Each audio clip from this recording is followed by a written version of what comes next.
Γεια σας. Σήμερα θα μιλήσουμε για τρία διαφορετικά τηλέφωνα.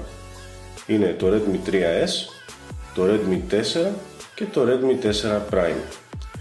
Τα δύο Redmi 4 είναι οι επιτυχημένοι αντικαταστάτες του επιτυχημένου επίσης Redmi 3S. Η Xiaomi δεν έχει αλλάξει πάρα πολλά πράγματα εκτός από Redmi 4 Prime, το οποίο έχει διαφορά σε επεξεργαστή και οθόνη.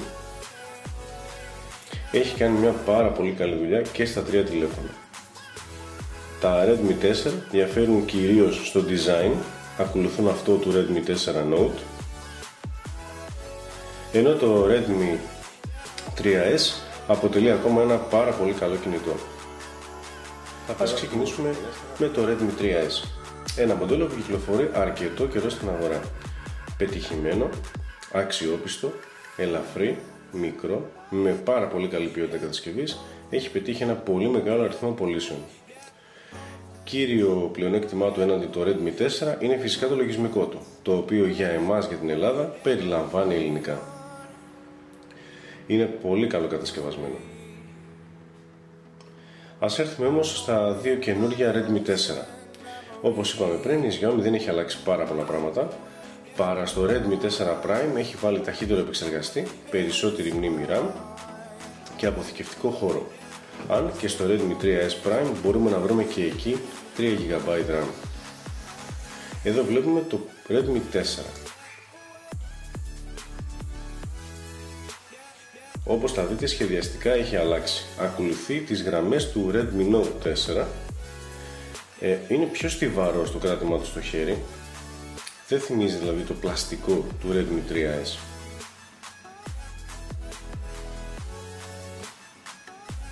Ας ανοίξουμε όμως το κινητό να το δούμε. Στην περίπτωση του Redmi 3S ο επεξεργαστής δεν είναι άλλος από τον Snapdragon 430, 8πύρινος, 2 τετραπύρινοι επεξεργαστές χρονισμένοι στο 1,4 και 1,1 GHz αντίστοιχα. Η μνήμη είναι στα 2 GB RAM, ενώ ο αποθηκευτικός χώρος του 3S είναι 16 GB. Η κάμερα είναι 13 MP και 5 MP η μπροστινή για selfie. Στο Redmi 4 έχουμε ακριβώς τα ίδια χαρακτηριστικά.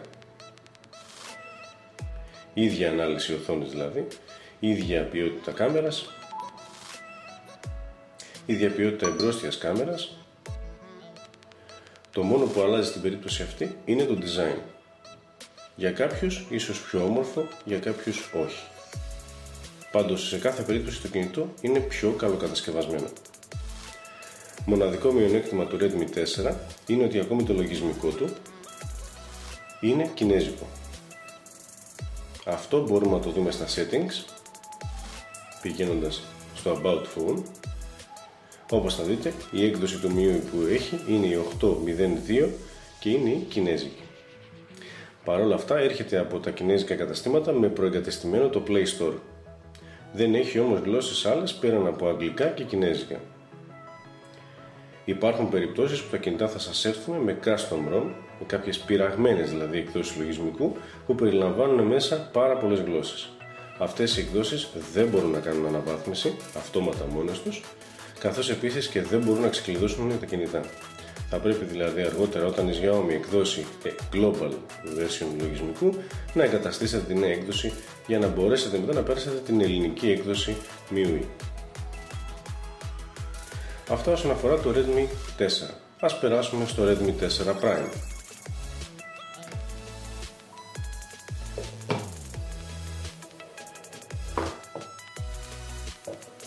Εδώ έχουμε ίδιο ακριβώς design. Ίδιο βάρος, ίδιες διαστάσεις, ίδια υλοποίηση.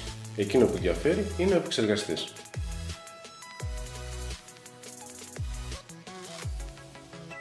Ο επεξεργαστής, όπου εδώ είναι ο Snapdragon 625, είναι και αυτός 8πύρινος, με μόνη διαφορά ότι είναι χρονισμένος στα 2 GHz. Η κάρτα γραφικών δεν είναι η 505 της Adreno, είναι η 506. Έρχεται με 3 GB RAM και 32 GB αποθηκευτικό χώρο. Αν και οι συσκευές είναι ίδιες εξωτερικά, μάλλον επειδή αλλάζει η μητρική πλακέτα και ο επεξεργαστής, οι εκδόσεις λογισμικού είναι διαφορετικές. Παρ' όλα αυτά και εδώ απουσιάζει η πολυγλωσσική έκδοση, η Global έκδοση λειτουργικού δηλαδή από τη Xiaomi, και είναι εγκατεστημένη η κινέζικη, η οποία όμως, όπως είπαμε, έχει προεγκατεστημένο το Play Store. Εδώ έχουμε μία ακόμη διαφορά, την ανάλυση οθόνης. Ενώ στα δύο Redmi 3S και Redmi 4 είναι 1280x720, εδώ είναι 1920x1080. Full HD δηλαδή. Ας πούμε λίγα πράγματα για τα χαρακτηριστικά των συσκευών. Το παλιό καλό Redmi 3S είναι μια συσκευή 5 inch, έχει διαστάσεις 139,3 χιλιοστά επί 69,6 χιλιοστά και πάχος 8,5 χιλιοστά. Δέχεται δύο κάρτες SIM με το tray του να είναι υβριδικό, δηλαδή μπορείτε να βγάλετε μια κάρτα SIM και να επεκτείνετε τον αποθηκευτικό χώρο έως 256 GB. Διαθέτει μια αξιοπρεπή κάμερα 13 MP με εστιακό λόγο 2 και καθώς έχει και LED flash. Η εμπρόστια κάμερα είναι 5 MP για selfie, είναι εστιακού λόγου 2,2 και μπορεί να γράψει βίντεο έως 1080. Ας δούμε λίγο τη συσκευή εξωτερικά. 5 inch με το εμπρόστιο τμήμα της να είναι αντιχαρακτικό, αν και η Xiaomi δεν αναφέρει αν πρόκειται για κάποιο Gorilla Glass. Στις ρυθμίσεις της συσκευής μπορούμε να δούμε ότι το λειτουργικό της σύστημα είναι 100% ελληνικό και είναι official, δεν είναι δηλαδή πειραγμένο. Είναι η έκδοση 8.1.1. Αυτό είναι κάτι πολύ καλό για τη χώρα μας, γιατί δεν χρειάζεται κανείς να εγκαταστήσει διαφορετικό λειτουργικό σύστημα ή να ψάχνει να βρει τρόπο να εγκαταστήσει τα ελληνικά. Το κινητό έχει πάρα πολύ καθαρή οθόνη. Εδώ βλέπουμε και την κάμερά του. Αξιοπρεπέστατη όπως είπα και πριν και μπορεί να γράψει και βίντεο σε Full HD.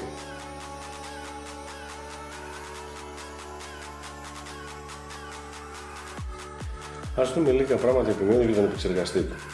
Θα κινήσουμε το πρόγραμμα CPU-Z.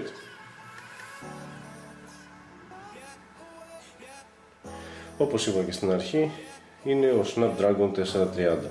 Οχταπύρινος, χρονισμένος στα 1,4 GHz και 1,1 GHz ξεχωριστά 4 και 4 πυρήνες. Η κάρτα γραφικών είναι η Adreno 505, χρονισμένη στα 375 MHz. Σαν υλοποίηση ο επεξεργαστής του δεν αφήνει και τις καλύτερες εντυπώσεις, εντούτοις όμως για τον απλό χρήστη συμπεριφέρεται ικανοποιητικά. Συνοδεύεται από 2 GB RAM και 16 GB αποθηκευτικού χώρου. Όπως είπαμε και πριν, ένα καλό, παλιό και αξιόπιστο τηλέφωνο, το οποίο αντικαταστάθηκε από τα δύο Redmi 4. Η ανάλυση οθόνης 1280x720. Το βάρος 144 γραμμάρια. Το Android στην έκδοση 6.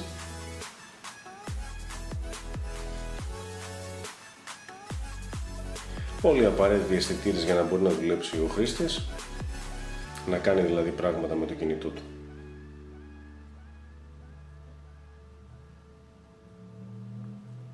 Ας δούμε όμως η συσκευή πόσο καλά συμπεριφέρεται σε πιο βαριές εφαρμογές. Θα δούμε το benchmark, το Geekbench 4. Το έχουμε τρέξει από πριν για εσάς, για να δούμε λίγο το σκορ του.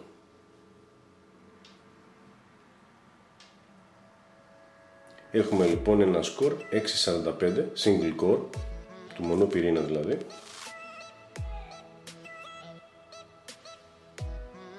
Μέτρια η συσκευή σε επιδόσεις.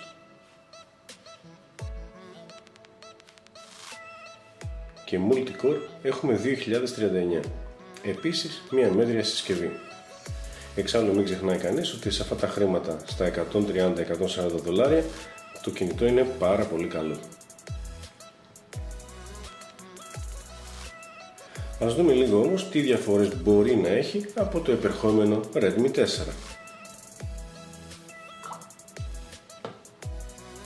Το Redmi 4 εδώ βρίσκεται στην απλή του έκδοση. Σαν ποιότητα κατασκευής σαφέστατα καλύτερο. Ακολουθεί τις σχεδιαστικές γραμμές του Redmi Note 4. Είναι πολύ πιο στιβαρό. Μας έδωσε πιο θετικές εντυπώσεις στο κράτημα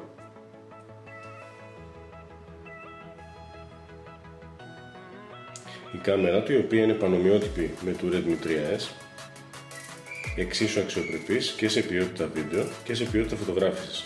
Τα καταφέρνει πάρα πολύ καλά και στη νύχτα. Και εδώ η κάμερα 13 MP, ενώ η εμπρόστια κάμερα επίσης 5 MP.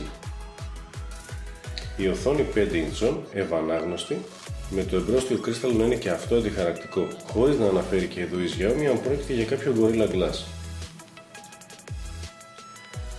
Μοναδικό μειονέκτημα της συσκευής, το λειτουργικό του σύστημα, φυσικά μόνο για την Ελλάδα. Είναι στην κινεζική του έκδοση, έχει όμως εγκατεστημένο το Play Store.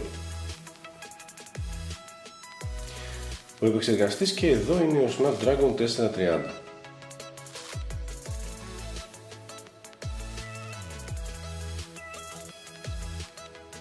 Χρονισμένος και εδώ στο 1,4 GHz. Κάρτα γραφικών και εδώ η Adreno 505. Συνοδεύεται από 2 GB RAM και 16 GB αποθηκευτικού χώρου. Το SIM tray είναι και εδώ υβριδικό, δηλαδή είτε δύο κάρτες SIM είτε βγάζετε τη μία κάρτα SIM και επεκτείνετε τον αποθηκευτικό χώρο έως 256 GB. Το Android είναι και εδώ στην έκδοση 6.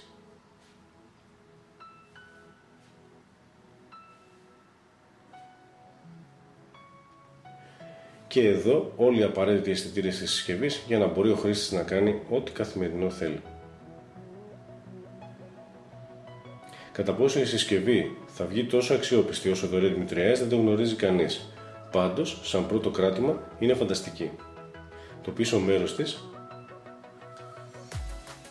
σχεδιαστικά είναι πολύ πιο όμορφο. Έχει έρθει η κάμερα, όπως θα δείτε, στο κέντρο.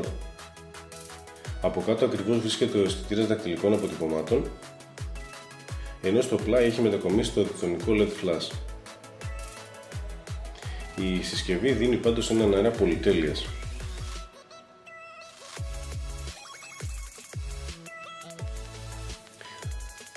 Εδώ ας δούμε και το Redmi 3S πλάι-πλάι για να μπορέσουμε να δούμε σχεδιαστικά τις διαφορές τους. Ακριβώς όπως τα είπαμε πριν. Το ότι ήρθε η κάμερα στο κεντρικό σημείο για εμένα είναι κάτι πολύ καλό. Δεν ήταν τόσο ωραίο που ήταν επάνω και σε κάποια άκρη του κινητού. Δεν εξυπηρετούσε τόσο σωστά στη φωτογραφία.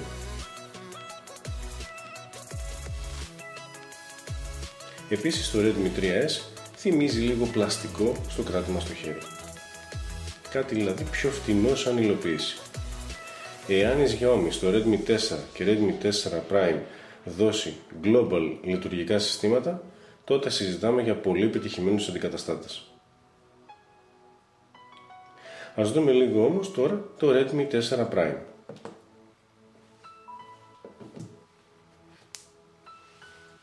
Το Redmi 4 Prime είναι και αυτό ένα κινητό 5 ιντσών. Η οθόνη του όμως εδώ διαφέρει. Είναι ανάλυσης Full HD 1920x1080. Ενώ στα δύο προηγούμενα κινητά ήταν ανάλυση απλά HD 1280x720. Εδώ έχουμε μια διαφορά και στις διαστάσεις. 141,3 χιλιοστά επί 69,6 χιλιοστά επί πάχους 8,9 χιλιοστά. Βάρος 156 γραμμάρια. Είναι δηλαδή λίγο πιο βαρύ. Εδώ να πούμε ότι η οθόνη είναι πολύ ευανάγνωστη, πολύ καθαρή, κρυστάλλινη. Το εμπρόστιο τμήμα της και αυτό αντιχαρακτικό. Πάλι η Xiaomi δεν αναφέρει αν πρόκειται για κάποιο Gorilla Glass. Έχουμε διαφορές όμως και στον επεξεργαστή. Τρέχοντας το CPU-Z,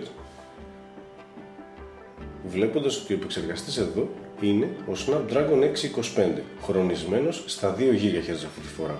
Κάρτα γραφικών λίγο ανώτερη, η Adreno 506. Το σύστημα εδώ συνοδεύεται από 3 GB RAM και 32 GB αποθηκευτικού χώρου. Το Android βρίσκεται και εδώ στην έκδοση 6.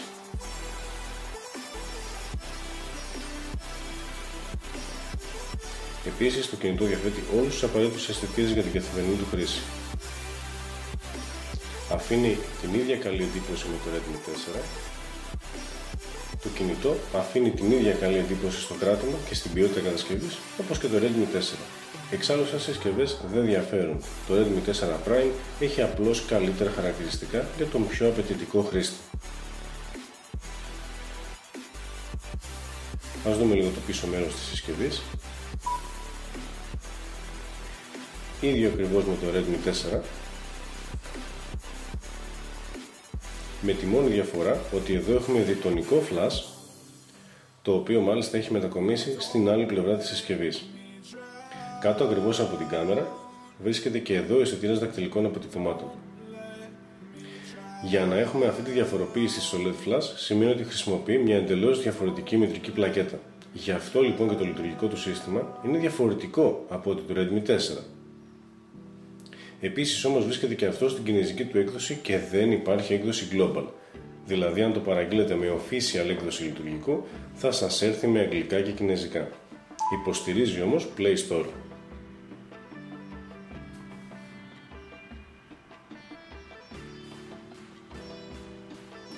Ας δούμε λιγάκι το Geekbench 4. Στο Geekbench 4 έχουμε τρέξει για εσάς το benchmark για να δούμε τις επιδόσεις του κινητού. Single score 836. Και εδώ μία μέτρια συσκευή. Ενώ στο Multicore το score που έχει πετύχει είναι 2937. Σε γενικές γραμμές η συσκευή δεν είναι high-end, αλλά είναι πάρα πολύ καλή σε καθημερινή χρήση. Να τονίσουμε ότι οι μπαταρίες είναι ακριβώς ίδιες, φορτίου 4100 mAh και στα τρία κινητά. Αυτό σημαίνει ότι στο Redmi 3S και στο Redmi 4 η διάρκεια τους θα είναι πολύ μεγάλη, λόγω φυσικά πιο αργού επεξεργαστή. Ας έρθουμε λίγο στις συσκευασίες. Οι συσκευασίες δεν διαφέρουν και πολύ από τις κλασικές συσκευασίες της Xiaomi. Μέσα θα δούμε τι περιλαμβάνουν. Ξεκινάμε με τη συσκευασία του Redmi 3S.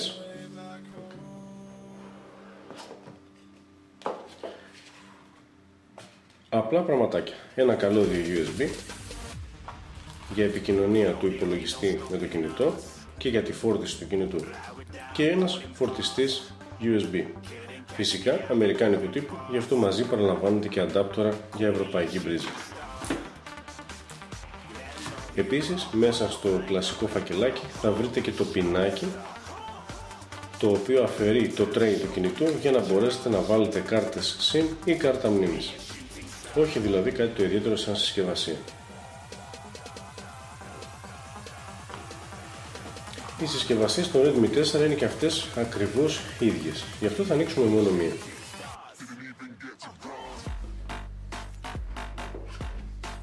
Δεν διαφέρουν σε τίποτα από το Redmi 3. Ίδια ακριβώς. Ένα καλώδιο USB για επικοινωνία υπολογιστή με κινητό ή φόρτιση και ακριβώς ο ίδιος φορτιστής για τη φόρτιση του κινητού. Επίσης, μέσα στο φακελάκι που υπάρχει στο κουτί θα βρείτε το πινάκι για το SIM tray της συσκευής αντίστοιχα. Αυτά όσον αφορά τις συσκευασίες. Έχοντας πει λίγα πράγματα για τα χαρακτηριστικά των συσκευών, έχοντας πει λίγα πράγματα για τους επεξεργαστές, για τις εξωτερικές εμφανίσεις, για τις οθόνες των συσκευών, ήρθε η ώρα να δούμε τι πραγματικά κάνει η κάθε μία και πόσο καλοκατασκευασμένη είναι. Όταν λέμε καλοκατασκευασμένη, εννοούμε εσωτερικά στο hardware, μητρική πλακέτα, πόσο γρήγορη είναι δηλαδή, και φυσικά τι μπορεί να κάνει σε ένα επίπεδο παιχνιδιού. Γι' αυτό θα δούμε ένα benchmark, το Epic Citadel, το οποίο χρησιμοποιεί πάρα πολύ έντονα 3D γραφικά. Θα ξεκινήσουμε με το Redmi 3S. Θα τρέξουμε την εφαρμογή.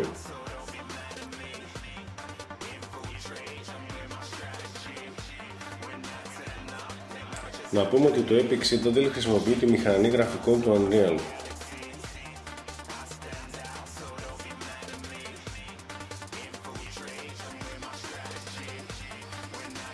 Είναι πολύ απαιτητική η εφαρμογή σε 3D γραφικά.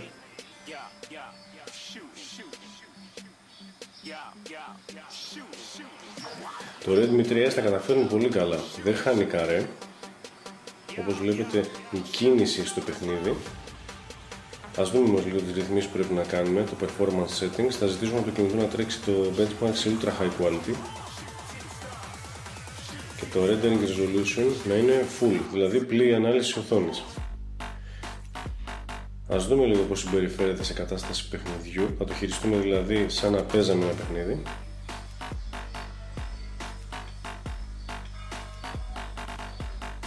Βλέπετε ότι η κίνηση είναι flawless. Δεν υπάρχει πουθενά να πετάξει καρέ έξω.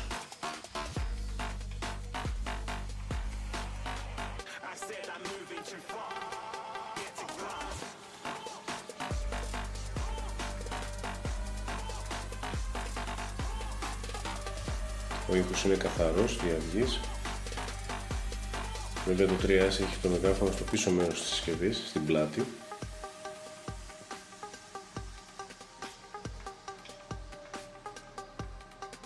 Πολύ καλό. Χρώματα, ευκρίνεια, ταχύτητα, απόδοση. Είναι ένα καλό και αξιόπιστο κινητό. Το έχουμε κάνει review στο παρελθόν. Ήρθε η ώρα να το συγκρίνουμε με τους αντικαταστάτες του. Το Redmi 4 δηλαδή.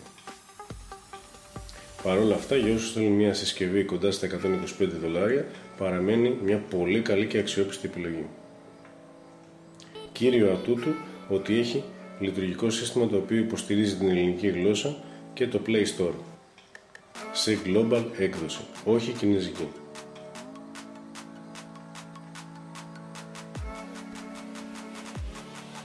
Ας τρέξουμε λίγο το benchmark τώρα.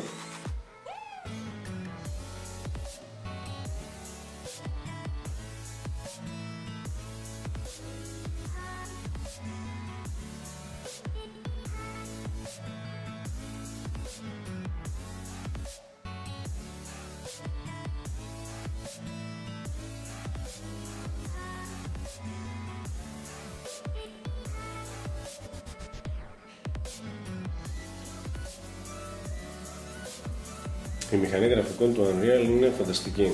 Η απόδοση που έχει σε γραφικά είναι καταπληκτική. Ίσως μέσα από την κάμερα δεν μπορούμε να μεταφέρουμε ακριβώς τι βλέπετε, αλλά η ποιότητα γραφικών και η ποιότητα απεικόνησης αγγίζει επίπεδα κονσόλας. Αυτό σημαίνει ότι τα σημερινά κινητά έχουν εξελιχθεί πάρα πολύ και φανταστείτε ότι μιλάμε για ένα κινητό της μέσης κατηγορίας.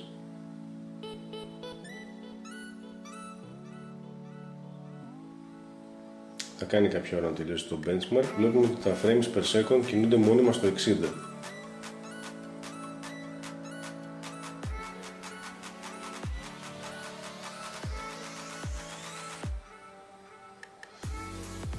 Να τονίσουμε εδώ ότι κατά τη διάρκεια του benchmark το κινητό δεν θερμάνθηκε καθόλου. Αυτό έχει να κάνει κάπως και ότι χρησιμοποιεί επεξεργαστή Qualcomm Snapdragon. Η εταιρεία αυτή έχει κάνει φανταστική δουλειά στους καινούργιους επεξεργαστές, από τον 430 που φοράει το Redmi 3S και πάνω. Η διαχείριση ενέργειας είναι καταπληκτική.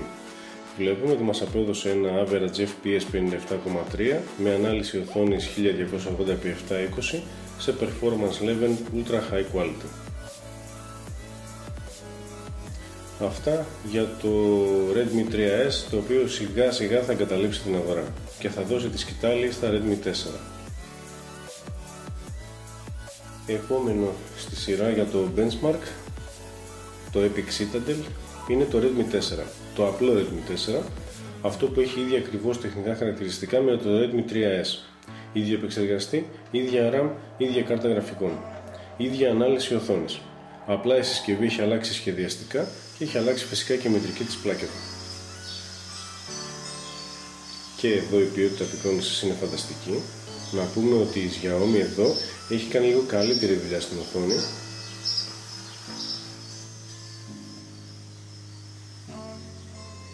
Μας φάνηκε δηλαδή λίγο πιο ευανάγνωστη, πιο καθαρή, πιο κρυστάλλινη.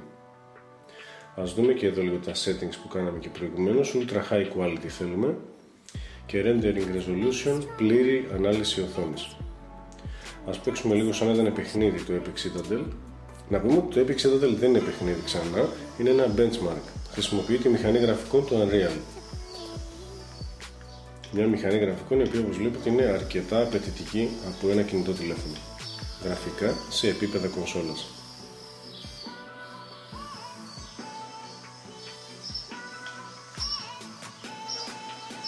Παρ' όλα αυτά συμπεριφέρεται πάρα πολύ καλά το κινητό.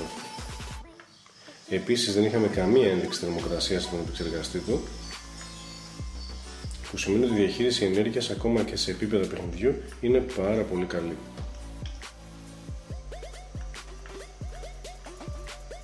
Για το χειριστή μας είναι λίγο δύσκολο να δει το δρόμο του. Παρ' όλα αυτά τα καταφέρνει και αυτός καλά.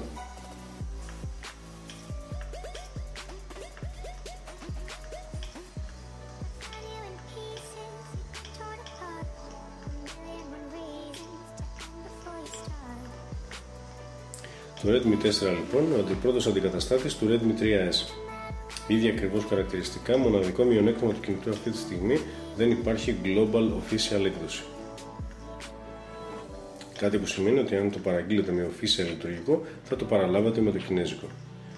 Αναμονή λοιπόν η Xiaomi να εκδώσει Global λογισμικό. Είπαμε ότι η διαφορά του με το 3S είναι ότι το κινητό είναι πολύ πιο καλοκατασκευασμένο, πολύ πιο στιβαρό στο χέρι, ακολουθεί σχεδιαστικά το Redmi Note 4, τη νέα γραμμή δηλαδή που έχει δώσει η εταιρεία.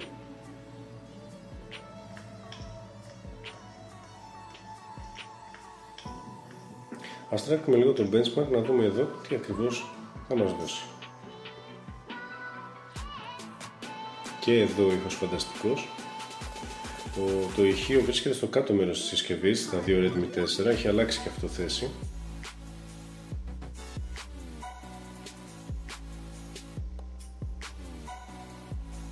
Πάρα πολύ καλή ποιότητα εικόνας, πολύ καλή κίνηση γραφικών.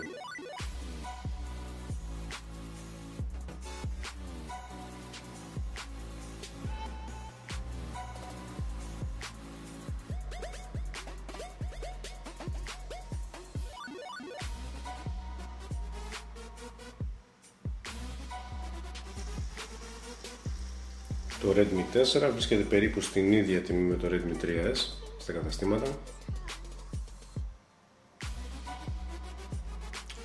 Υπάρχουν πολλοί λόγοι να το προτιμήσει κανείς σε σχέση με το Redmi 3S, κυρίως λόγω ποιότητας κατασκευής και design.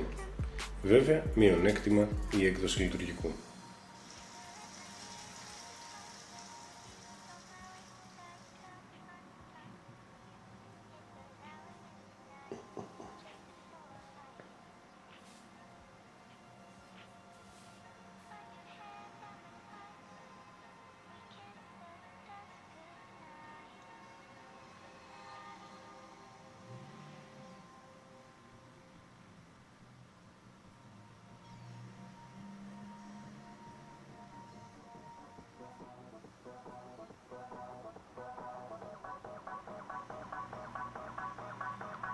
Εδώ μας δίνει τα αποτελέσματα.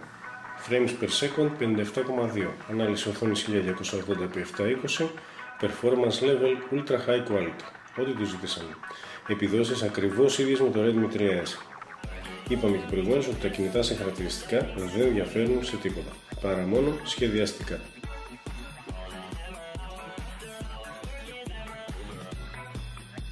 Περνάμε στο τελευταίο και πιο ισχυρό κινητό ανάμεσα στα τρία, το Redmi 4 Prime.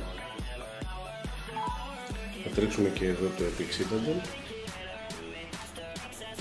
Οι διαφορές που έχει με τα άλλα κινητά είναι στον επεξεργαστή, στη μνήμη RAM και στην ταχύτητα χρονισμού του επεξεργαστή.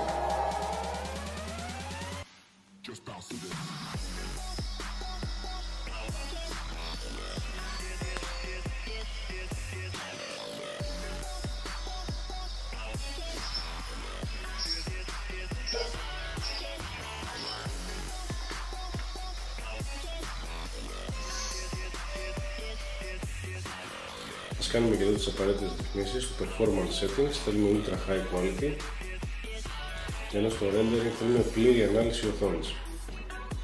Εδώ να τονίσουμε ότι η οθόνη του Redmi 4 Prime διαφέρει έναν των άλλων δύο, έχει δηλαδή ανάλυση Full HD 1920x1080. Αυτό σημαίνει ότι το κινητό, το benchmark μάλλον, θα απαιτήσει περισσότερα από την κάρτα γραφικών. Παρ' όλα αυτά υπάρχει και εδώ πάρα πολύ καλή κίνηση, καταπληκτικά χρώματα, πολύ καλή οθόνη.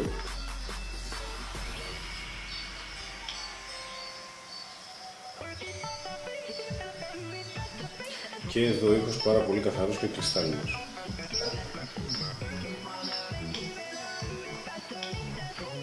Εντυπώσεις ίδιες ακριβώς με το Redmi 4. Ένα φανταστικό κινητό, πολύ καλοκατασκευασμένο,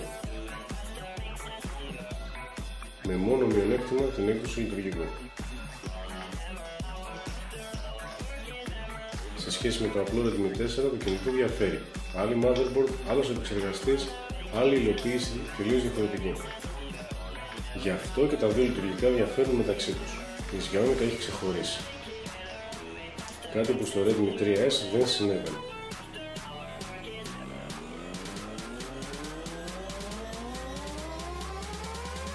Πολύ καλή κίνηση λοιπόν. Ας δούμε λίγο το benchmark.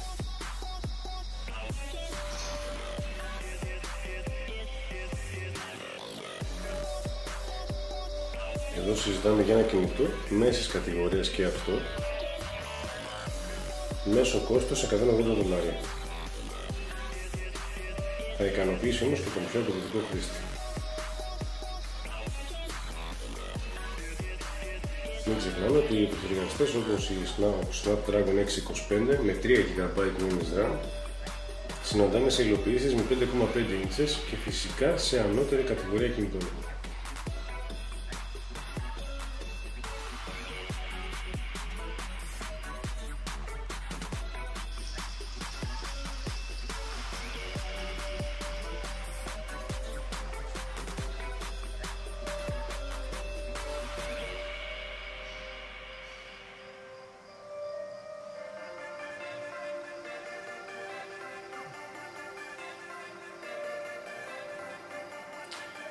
Εδώ να τονίσω ότι και τα τρία κινητά έχουν ένα μειονέκτημα, δεν έχουν φωτιζόμενα πλήκτρα. Τα hardware buttons δεν είναι φωτιζόμενα, κάτι το οποίο θα δυσκολέψει αρκετά τη χρήση τους στη νύχτα. Επίσης να πούμε ότι και τα τρία κινητά είναι χορηγία του Bitcoin για τις ανάγκες του review.